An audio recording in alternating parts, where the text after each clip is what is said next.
Welcome back to my channel. This is Amber Gist with Amber on Demand, and I've got some amazing news for you guys today. Today I want to talk about and share some tips for how you can begin to grow your business or your notary business while still having a 9-to-5 job, because I have come to the realization that most people that are either starting a notary business or becoming an entrepreneur already have 9-to-5 jobs. They're already doing full-time work and they're just trying to find a way to get out of that. But how can they grow their new business if they're spending so much time at their 9-to-5? And I was in that exact same scenario a few years ago, and I just kind of want to share some tips and maybe give some insight and maybe advice to help someone out there that may be going through that. And so that's really what I want to talk about today. So as you know, a few years ago, I was a full-time teacher and counselor at a high school, been doing that for 15 plus years.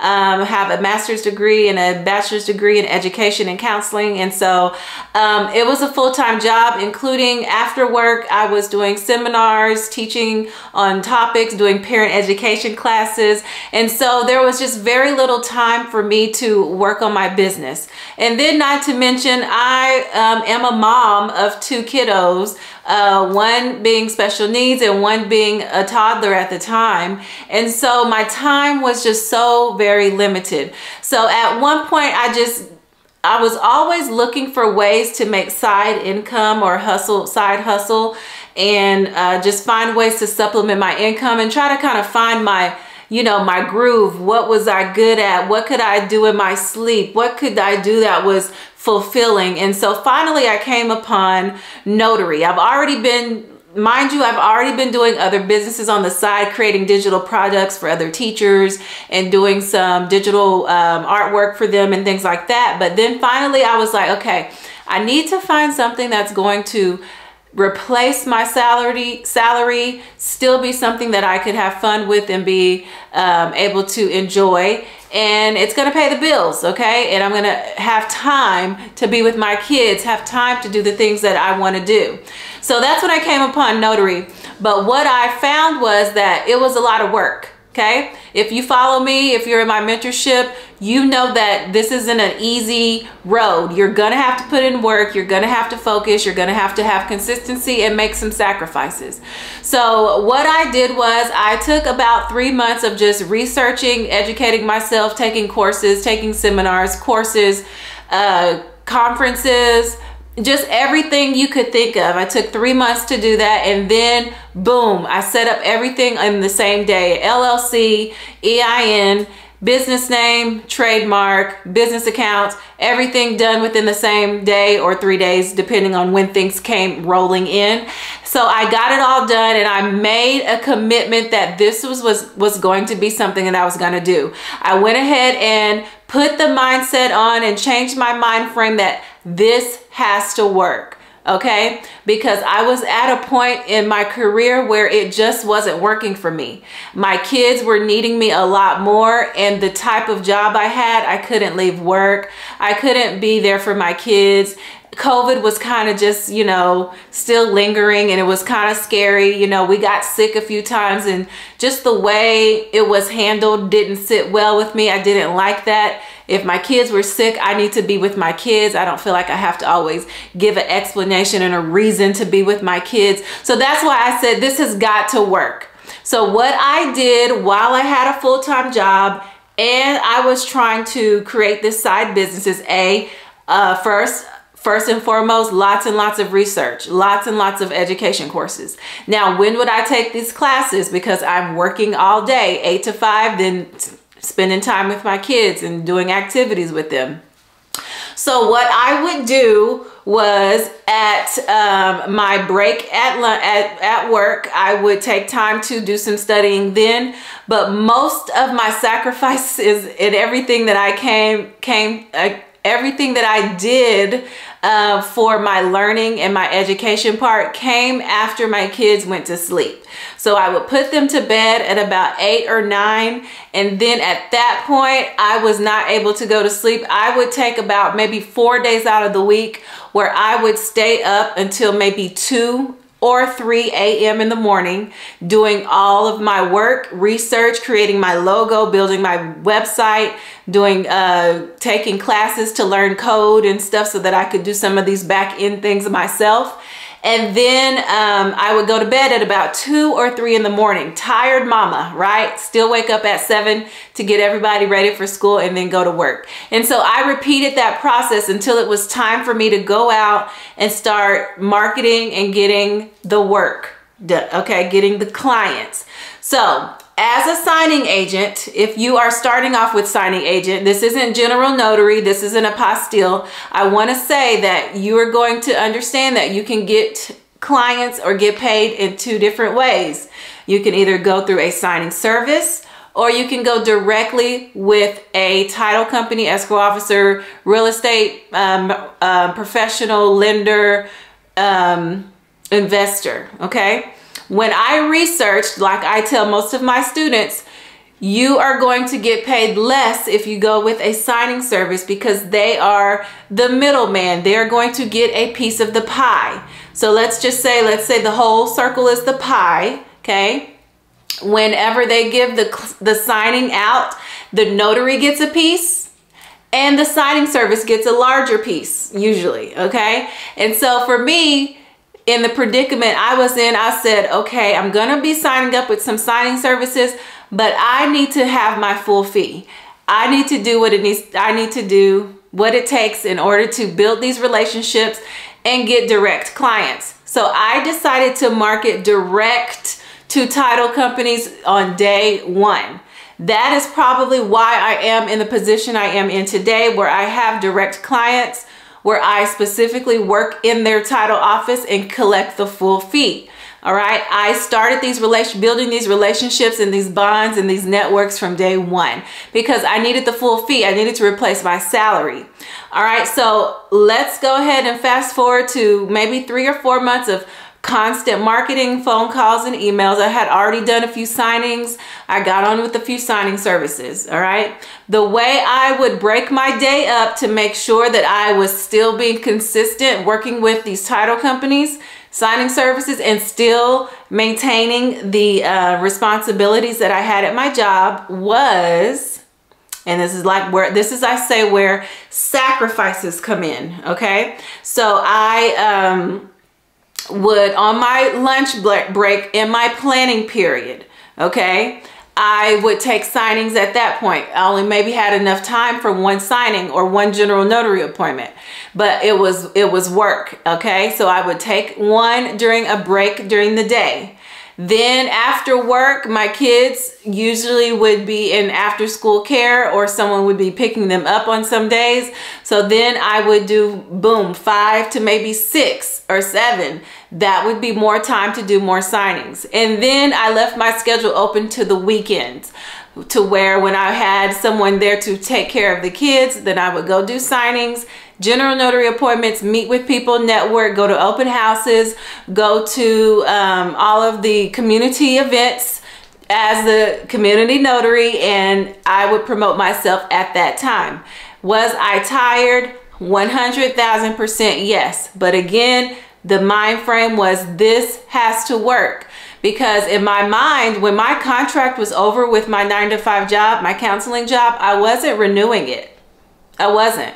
So that's why I would rather sacrifice and be tired, you know, in the beginning, in that short period time frame. And then the schedule could ease up a little once the 9-to-5 job went away. Okay, so let's keep going for some other things that you can do while you have a 9-to-5 to make sure your business is growing. Okay, so I would take just a few appointments on the weekends after work and lunch. Then I would also be marketing through email and phone calls. Okay, you can do that in the car, at stop signs, at stoplights, at red lights, things like that. I would have emails pre-drafted or pre-written in templates, and I would just change the names and shoot them out. Okay, and then follow up the next day with a phone call.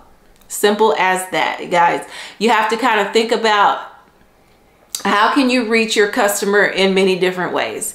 All right, because maybe that one day you reached out, the person you needed to talk to wasn't there, or they weren't in a good mood. So you follow up with an email and a phone call, and you visit them again. All right, and so again, I want to say, if you are in a state that is an approved remote online notary state, then you can get commissioned to do notarizations and signings from the comfort of your home or your computer. So that is, again, how I kept my business growing. Is I would do remote closings at home while my kids were playing or sleeping or outside or at grandma's house.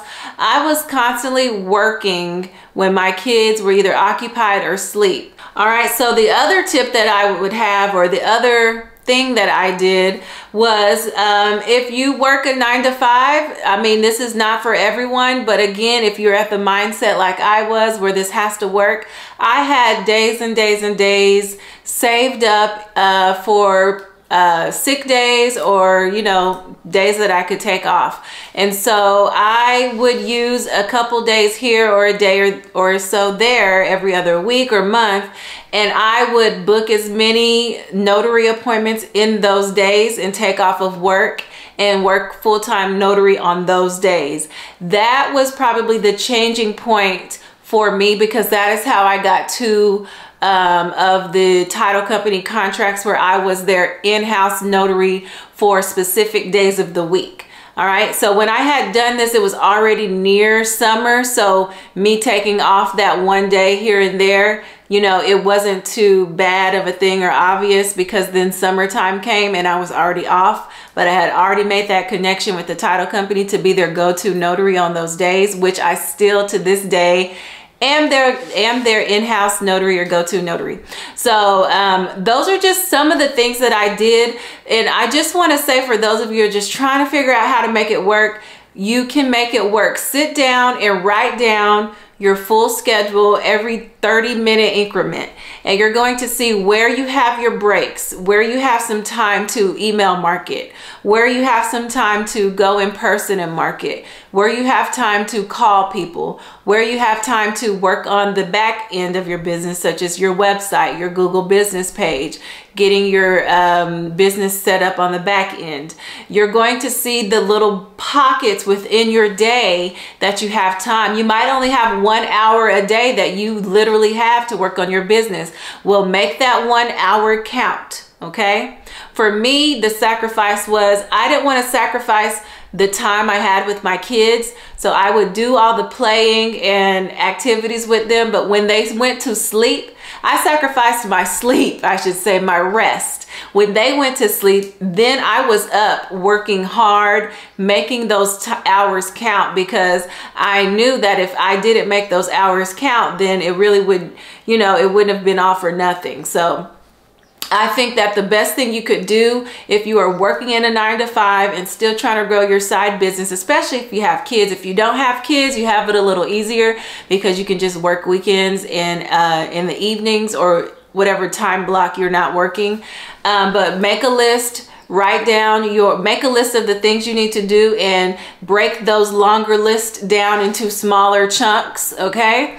Let's say you have a list of 12 things to do to build your business. Break that down into 3 equal smaller chunks, and just do that chunk, then do the next chunk, and do that third chunk, okay? Then write your schedule down in 30-minute increments from the time you wake up to the time you go to bed, and then see where you can fit in time to market, to work on your business. Also, I want to say you need to work on automation, okay? Processes and systems.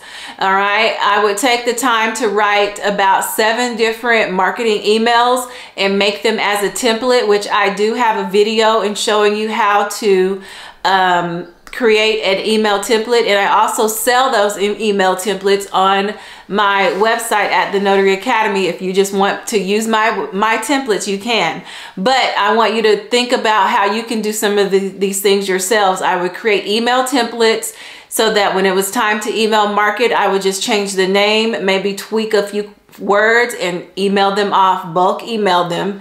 I would have templates for in my text messages. I would have my script ready for when I call. I would have a spreadsheet of each individual company or business that I visited, what day I visited them, who I spoke to, what their role was in the business, and when the next time I was going to meet them. Okay, so organization is very, very key. All right, let's see. I think I had one more thing to share about what you could do to make your business grow while you have a 9-to-5 job. The last thing I wanted to share is if you need a mentor, get a mentor to help you along the way. Someone who has already gone through the ropes, through the system, and can show you and tell you what to look out for, to avoid, so that you can save time, okay? Definitely invest in a mentor. If you need a mentor such as myself, you know that I'm available each weekly, twice weekly live in small group setting, and I do also offer one-on-one sessions and coaching to help you with your business, because again, like I said in previous emails, you know that it's my goal to help you grow. It does bring me pleasure to see growth in other people and individuals. It is the educator in me. So I just want to say thank you again for watching today and listening, and hopefully I was able to motivate someone, give someone some pointers. Tell me what you think about it in the comments, and I am glad to engage with you. I hope you have a great day, and I'll see you next time.